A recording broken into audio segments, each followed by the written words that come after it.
जी बिल्कुल द सुनो F M radio network ना परune دا सिलसिला موږ پیل کړې ده لومبه موږ د ماشومانو د ټیبلوز او دغه د جذبات او احساساتو یو سلسله تاسو پورې ضرور رسوله اغه نه پس بیا په مازیګر کې هم په پیښور کې د نن سایکل ریلی وشو او نن سحر وختي د ماراثون دغه سلسله تاسو ته ضرور رسوله او اوس موږ موجود یو په پیښور ښار کې تاریخي بالایسار کلا مخې ته دلته کې د مارکای حق او اپریشن بنیاد مرسوس د سلیبریشنز په سلسله کې اوس دا سلسله پیل کولی شي چې یو طرف ته زمونږ قام زمونږ انتظامیه زمونږ پاک افواج عسکري او سیاسي قیادت په شریکه باندې د عمومي طور باندې د قام او د ځوانانو د ماشومانو ترمنځ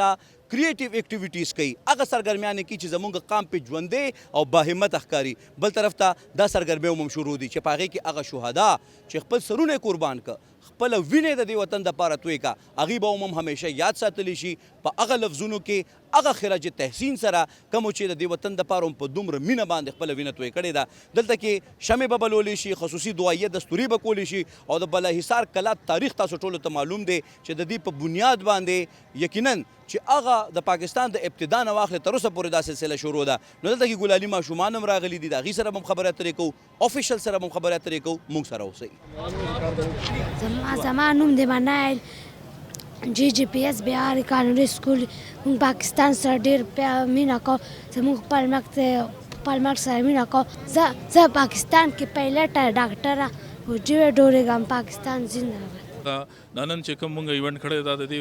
د مارکای حق حوالې سره کړی دا چې کوم زمونږ شهیدان ماشومان دي زمونږ غازیان دي کوم زمونږ شهید سپایان دي هغې لپاره د هغې خراج تحسین پیشکول لپاره مونږ دا ارینج کړی دی او دا مونږ انډیا له دا پیغام ورکړی دی که مونږ له دې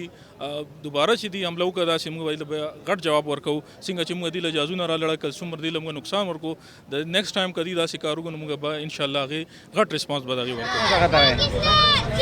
جی بالکل تاسو وکته د افیشلز د ماشومانو او د ټولو هغه جذبه کوم چې د دې وطن دپاره ده د دې خاورې دپاره ده او د پاکستان د ترقۍ او خوشحالۍ دپاره د دې ماشومانو په ذهنونو کې چې کوم احساسات موجود دي دا مونږ ته سینه په سینه منتقل شوي دي اور یقیناً ہمارے وہ تمام سامعین اور ناظرین جو اس وقت سنو پختونخوا سے پورے پاکستان میں اور پوری دنیا میں ہمیں دیکھ اور سن رہے ہیں ان سب کو یہی پیغام ہے کہ ہم سب متحد ہیں اور اقبال فرماتے ہیں کہ ہم سب کے درمیان جو ربط ہے افراد کے ہاتھوں میں ہے اقوام کی تقدیر ہر فرد ہے ملت کے مقدر کا ستارہ اور پھر یہ بھی فرماتے ہیں کہ فرد قائم ربط ملت سے ہے تنہا کچھ نہیں موج ہے دریا میں اور بیرون دریا کچھ نہیں